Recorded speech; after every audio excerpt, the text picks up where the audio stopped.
మీరు అక్కడ లోకల్గానే ఉంటారు. ఉమ్, మరి ఈ వ్యక్తి గురించి మీకు ఏమైనా ఐడియా ఉందో లేదో నాకు తెలియదు. దిస్ సో కాల్డ్ పర్సన్ మన వైసీపీ సోషల్ మీడియా వింగ్ని కూడా చూసేవాడట.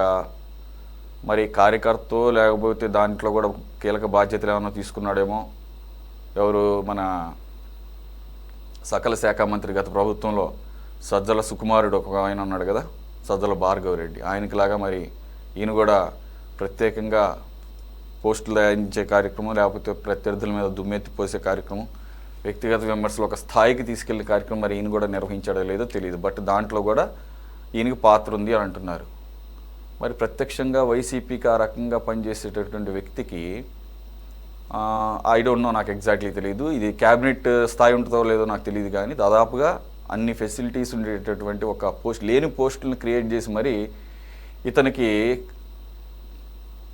కట్టబెట్టారంటే ఆల్రెడీ ఇప్పుడు నేను ఇంట్రోలో చెప్పినట్టు ఈయన గారు అక్కడ చైర్మన్గా చేసిన ఇద్దరికి, సుబ్బారెడ్డి, కరుణాకర్ రెడ్డి, ఇంకా మాట్లాడితే ఈవోగా పనిచేసిన ధర్మారెడ్డి, అలాగే లోకల్గా చాలా కీలకమైనటువంటి నాయకుడు చెవిరెడ్డి భాస్కర్ రెడ్డి.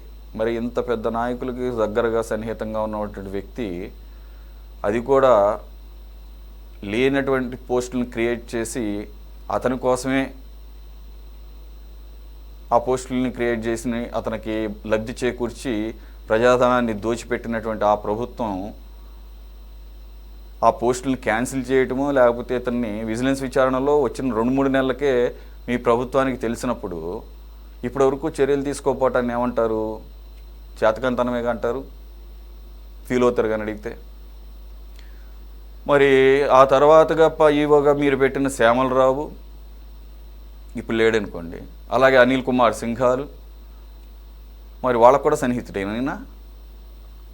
మరి మీ ప్రభుత్వం కదా పెట్టింది ఆ ఈవోళ్ళిద్దరిని.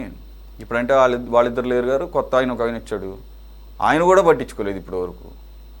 ఏం చేయదలుచుకున్నారు అంటే ప్రజల సొమ్మునేలాగా పప్పు బెల్లల్లాగా ఎవడు పడితే ఆడు పోస్టులు ఉంటే అనుకోవచ్చు, లేని పోస్టులను క్రియేట్ చేసి మరి దారాదత్తం చేస్తే 2 సంవత్సరాల పాటు అతను మేపినట్టే కదా.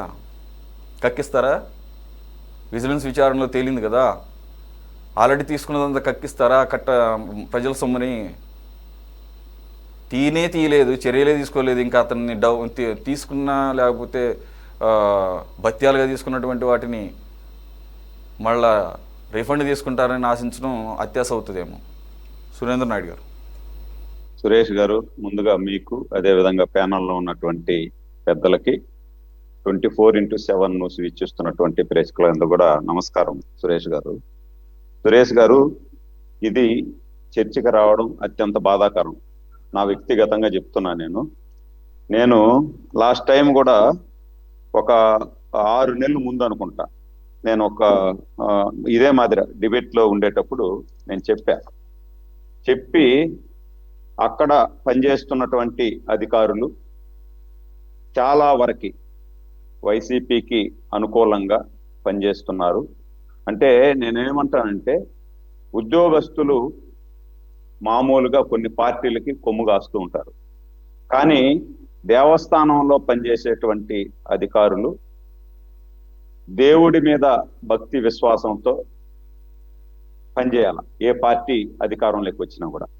కానీ దురదృష్టం, కొండ మీద పనిచేసేటువంటి కొంతమంది అధికారులు దేవుడి సేవను పక్కన పెట్టి వైసీపీ సేవలో, వైసీపీ నాయకుల సేవలో తరించేస్తున్నారు అని చాలా మంది తరిస్తా ఉన్నారు. దానికి ఎగ్జాంపుల్ గా కరుణాకర్ రెడ్డి గారు ఒక 3 నెలలకు ముందు ప్రెస్ మీట్ పెట్టి కొండ మీద ఏమేమి జరుగుతా ఉందో నాకు అన్నీ తెలుసు, అక్కడ నా కోసం పనిచేసే వాళ్ళు, నాకు 1000 కండ్లు నాకున్నాయి, అక్కడ ప్రతిదీ కూడా నాకు తెలుస్తుంది అని చెప్పి బహిరంగంగా చెప్పారు. ఆ రోజు నాకున్నటువంటి సమాచారం ప్రకారం నేను గ్యాదర్ చేసి ఒక లెటర్ ఇచ్చాను. సురేంద్ర నాయుడు అధికార ప్రతినిధి హోదాలో నేను ఆ రోజే ఈఓ గారికి అప్పుడున్నటువంటి ఆ, శ్యామలరావు గారికి నేను లెటర్ ఇచ్చా. అంటే కూటమి అధికారంలోకి వచ్చిన తర్వాత 3 సార్లు నేను అక్కడ ఏదైనా జరిగితే ప్రతిసారి కూడా నేను లెటర్ రూపంలో పంపిస్తూ ఉంటా.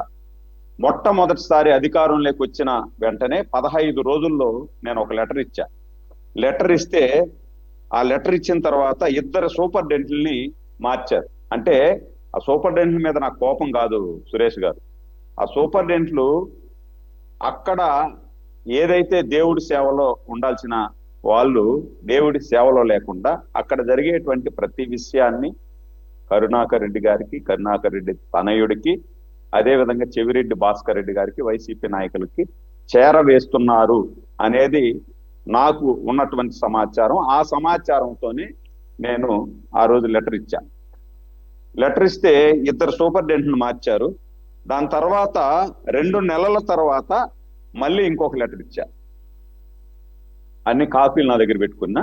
2 నెలల తర్వాత మళ్ళీ ఒక లెటర్ ఇస్తే దాంట్లో ఏం చేశారంటే సిఐడి ఎంక్వైరీ, అంటే ఈ మన నెయ్యి కల్తీ, అదే కాకుండా ఈ పరకామణి కేసు, ఈ 2 కేసుల్లో కూడా సిట్ ఎంక్వైరీ చేస్తా ఉంటే సిట్ ఏ ప్రశ్నలు అయితే వేస్తా ఉందో ఈ ప్రశ్నలన్నింటినీ కూడా ఎవరైతే ఈ సిట్లో కొంతమంది సిఐలు, డిఎస్పి ఒక ర్యాంక్ ఉన్నటువంటి ఒక 3 పాల్గొంటారు దాంట్లో వాళ్ళతో పాటు సహాయిగా. వీళ్ళు అక్కడ స్పీకర్ ఆన్ చేసేసి ఆడ జరుగుతున్నటువంటి సమాచారాన్ని అంతా కూడా ఇక్కడ తెలియజేస్తున్నారని మాకు కొన్ని విషయాలు వస్తే వెంటనే మనం లెటర్ పెట్టి వాళ్ళు కూడా అప్పటి ఈ సిట్ ఎంక్వైరీలో పాల్గొన్నటువంటి ఒక డీజీపీ స్థాయి నాయకులు గుర్తించి వాళ్ళ సెల్ ఫోన్లు తీసుకొని ఎంక్వైరీ చేస్తే ఇక్కడ ఉండే సమాచారం అంతా కూడా ముందు పనిచేసినటువంటి ఒక అక్కడ అన్ని డిఎస్పి స్థాయి అధికారి ముందు పనిచేశాడు. అక్కడ ఆయనే ఎస్పీ లెవెల్లో పనిచేశాడు గత 5 సంవత్సరాలు. ఆయన ఏమి జరిగినా అతని కన్నుసన్నల్లో జరిగేది 5 సంవత్సరాలు. ఆయనకు శరవేస్తున్నారు. ఇది తెలుసుకొని ఇవన్నీ చెప్పేపాటికి వాళ్ళని సస్పెండ్ చేశారు. దాని తర్వాత ఏదైతే R1, R2 అదేవిధంగా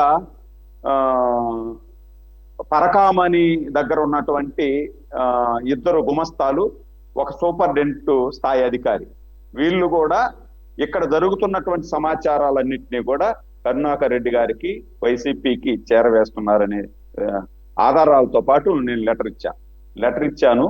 దాంతో మొన్న మనం గోయిందప్ప మన ప్రొక్యూర్మెంట్ అధికారి, ప్రొక్యూర్మెంట్ జిఎం గోయిందప్ప, బాలాజీ గోయిందప్ప, ఆయన మీద సిట్టు కూడా మొన్న ఛార్జ్ షీట్ వేసింది. ఈ గోయిందప్ప కూడా 25 సంవత్సరాల నుండి అక్కడే తిష్ట వేసి భక్తుల డబ్బులనంతా కూడా పక్కదారి పట్టిస్తున్నారు అని చెప్పి దాంట్లో కూడా లెటర్ పెట్టాం. ఏదైతే ఈ మురళీ సందీప్ రెడ్డి అని అతను ఉన్నాడో దీన్ని సురేంద్ర నాయుడు గారు మీరు చెప్తున్నది బాలాజీ గోవిందప్ప A33 అనుకుంటా లిక్కర్ కేసులో భారతీయ సిమెంట్స్ లో ఆయనే కాదు సార్. ఇక్కడ కొండ మీద ప్రొక్యూర్మెంట్ అధికారి ఒక అతను ఉన్నాడు, బాలాజీ. బాలాజీ గోవిందప్ప కాదు, ప్రొక్యూర్మెంట్ అధికారి బాలాజీ ఉన్నాడు. బాలాజీ గోవిందప్ప అనేసినాను, సారీ. అది బాలాజీ నామాలు పెట్టుకొని ఉంటాడు ఇక్కడ. అందరికి నామాలు పెట్టుకొని భక్తులకు అందరికి కూడా నామాలు వేసేస్తాడు ఆయన. 25 సంవత్సరాల నుండి ఆయన టోటల్ అకౌంట్స్ అన్ని చూస్తూ ఉంటాడు. అకౌంట్స్ ఆఫీసర్ బాలాజీ అనే అతను అకౌంట్స్ ఆఫీసరు. ఈ అకౌంట్స్ ఆఫీసర్ ముసుగులో అక్కడ చేసిన దందాలన్నీ కూడా ఇతనే. ఇప్పుడు నెయ్యి కుంభకోణం కానీ ఆ సడలింపు చేశారు చూడండి సార్ సురేష్ గారు, అదేమది డైరీలకు సడలింపు నిబంధనలు, ఈ నిబంధనలు కానీ వీటన్నిటిలో కూడా పారదర్శకంగా తీసుకోకుండా ఇష్టానుసారం ఈయన పంపించేసే దాంట్లో ప్రధాన సూత్రధారి ఆయన కూడా. ఆయన మీద కూడా లెటర్ పెట్టాను. కానీ నాకు ఒక రకంగా బాధేస్తుంది. నేను మామూలుగా తెలుగుదేశం పార్టీ అధికార ప్రతినిధిగా కొన్ని మాట్లాడచ్చు, కొన్ని మాట్లాడలేను. అయినా మనం నిజాలు చర్చించుకోవాలి కాబట్టి నాకు కూడా కొంత బాధ ఉంది. అంటే ఈ అధికారులు 2 సంవత్సరాలు అయింది. 2 సంవత్సరాలు అయినా కూడా ఏదైతే ఈ మురళి సందీప్ రెడ్డి అనే అతను అక్కడ జరిగే ప్రతి ఒక్క కార్యక్రమానికి ఆద్యుడు ఇతనే. మా ఆ క్యూ లైన్ లో తోపులాట, దాని వీడియోలు తీయడం కానీ, అదే విధంగా మొన్న కొండ మీద తొక్కిసలాటలో కానీ వీటన్నిటిని కూడా లీక్ చేయడం, ఇది అసత్య ప్రచారాలు చేయడం, అన్నదాన క్యాంటీన్ లో అసత్య ప్రచారాలు చేయడం కానీ, దర్శనం లైన్లలో అసత్య ప్రచారం చేయడం కానీ, ఇవన్నీ చేసేటువంటి ఈ వ్యక్తిని ఎన్నిసార్లు మనం రిపోర్ట్ ఇచ్చినా, అర్జీ రూపంలో రిటర్న్ గా ఇచ్చినా ఎందుకు మార్చలేదనేది నాకు కూడా బాధే ఉంది. ఒక రకంగా నాకు అసంతృప్తి కూడా ఉంది సురేష్ గారు. ఎందుకంటే నేను అధికార ప్రతినిధి హోదాలో 3 సార్లు లెటర్ ఇస్తే 2 సిఐల్ని, ఒక డిఎస్పిని, 2 సూపరింటెండెంట్ని, ఒక పరిచారకుని, వీళ్ళని మార్చారు, కొండ మీద నుండి కిందికి దింపారు. ఈ బాలాజీ గారిని, అదే విధంగా మురళీ సందీప్ రెడ్డి, ఇది మనం ఈ రోజు చూస్తున్నాం. నేను గత 25 డేస్ ముందు ఈ లెటర్ పెట్టా. ఈ పేరు నాకు ఐడియా లేదు కానీ సందీప్ రెడ్డి అనేది, మురళి అని మాత్రం నాకు ఐడియా వచ్చింది. అంటే రెడ్డి ఉండదని నాకు ఐడియా రాలేదు. నాకు వచ్చిన సమాచారం ప్రకారం మురళి ఈ విధంగా అవకతవకలు జరుగుతా ఉంది. దానివల్లనే వెంకటేశ్వర స్వామి దగ్గర జరుగుతున్నటువంటి కార్యక్రమాలన్నీ కూడా వీళ్ళు సామాజిక మాధ్యమాల్లో పెట్టి ట్రోల్ చేసి వెంకటేశ్వర స్వామి ప్రతిష్టకు భంగం కలిగే విధంగా చేస్తున్నారు అని చెప్పా. కానీ మార్చలా. ఏదైతే సురేష్ గారు గత ప్రభుత్వంలో పెట్టేవాడు తనవాడైతే అర్హత లేని వారికి కూడా అగ్రతాంబూలం ఇస్తారంటారు చూసారా. వడ్డించేవాడు మనవాడైతే చివరి బంతిలో కూడా కూర్చుంటే కూడా మనకు అన్ని సకల పరమాన్నాలు చేస్తాయంటారే, ఆ విధంగా ఎవరైనా ఇంటర్వ్యూ చేస్తే ఇంటర్వ్యూలు మనం నోటిఫికేషన్ ఇస్తే మినిమం 2 కానీ 3 కానీ అటెండ్ కావాలి ఆ పోస్ట్ కి. కానీ వాళ్ళు ఊరు లేకుండా ఒక్కరే అటెండ్ అయితే ఆ ఒక్కరే నిష్ణాతుడు, ఈయనకే 255 మార్కులు వచ్చేసినాయి 300కి, కాబట్టి ఇతను పాస్ అయిపోయినాడు అని చెప్పి లేని పోస్టును సృష్టించి ఈ కొండ మీద ఈ విధంగా చేయడం చాలా దారుణం. దానికి ఎగ్జాంపుల్ ధర్మారెడ్డి అనే అతను, ఒక్క నిమిషం కంప్లీట్ చేస్తా. ధర్మారెడ్డి అనే అతను, అధర్మారెడ్డి గత రాజశేఖర్ రెడ్డి గారి హయాంలో కూడా అతనికి ఎలిజిబిలిటీ లేదు సురేష్ గారు. మనం తెలుసుకోవాలి, ప్యానల్లో ఉన్నటువంటి వాళ్ళు కూడా తెలుసుకోవాలా. అక్కడ ఈఓగా ఉండేదానికే కాదు, జేఈఓగా ఉండడానికి కూడా ఎలిజిబిలిటీ లేదు. అక్కడ ఐఏఎస్ ఆఫీసరు, ఐఏఎస్ కేడర్ లో ఉండే వాళ్ళనే ఫస్ట్ నుండి కూడా జేఈఓ గాని ఆ కేడర్ లో పెట్టేవాళ్ళు. ఆయన ఆశపడ్డాడని రూల్స్ మార్చి జేఈఓగా పోస్టు ఆ రోజు రాజశేఖర రెడ్డి గారు ఇచ్చారు.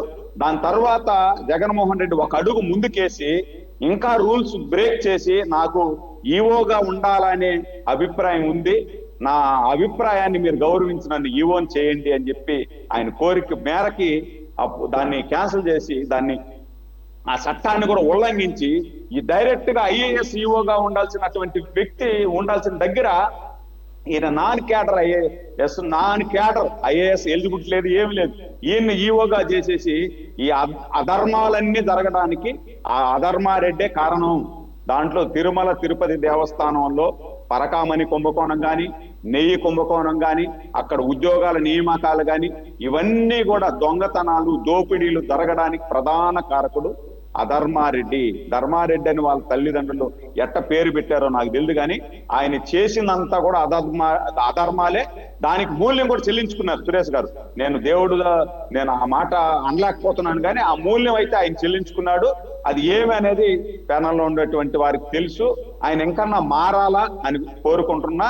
దాంతో పాటు ఏదైతే కరుణాకర్ రెడ్డి ఒక అపరిచితుల్లాగా ఈ రోజు కూడా తిరుమల తిరుపతి దేవస్థానం మీద బురద చల్లడం, ఏ రోజన్నా రాని మీడియా ముందుకో, నా మనుషులు ఉండారు, దేవుడి దగ్గర నా మనుషులు ఉండారు, ఆ మనుషులు ఆడ ఏం జరుగుతా ఉందో నాకు తెలుస్తుంది, ఆడ ఏం చేయాలనుకున్నా నేను ఈడ ఒక మాట చెప్తే ఆడ జరిగిపోతుంది అని అంత ధైర్యంగా చెప్తా ఉంటే కూడా ఈ కూటమి ప్రభుత్వం అధికారంలోకి వచ్చినా కూడా 2 సంవత్సరాలు కూడా నిమ్మక నీరెత్తినట్టు అధికారులు ప్రవర్తించడం నిజంగా నాకు చాలా ఇబ్బందిగా ఉంది సురేష్ గారు.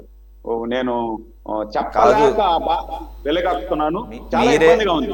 మీరే ఆసక్తులుగా మాట్లాడుతుంటే ఇంకా మేము ఎవరిని క్వశ్చన్ చేయాలి? మాకు అందుబాటులో ఉన్నది అధికార ప్రతినిధులు మీరే ఈ రకమైన పరిస్థితుల్ని నివారించలేకపోతున్నాము అనుకున్నప్పుడు, రెండోది మీరు ఒక మాట మాట్లాడారు ఇందాక, ఏంటి వడ్డించేవాడు తనోడైతేనా? వడ్డించేవాడు తనోడు కాదు, ఇప్పుడు వడ్డించేవాడు గత ప్రభుత్వం.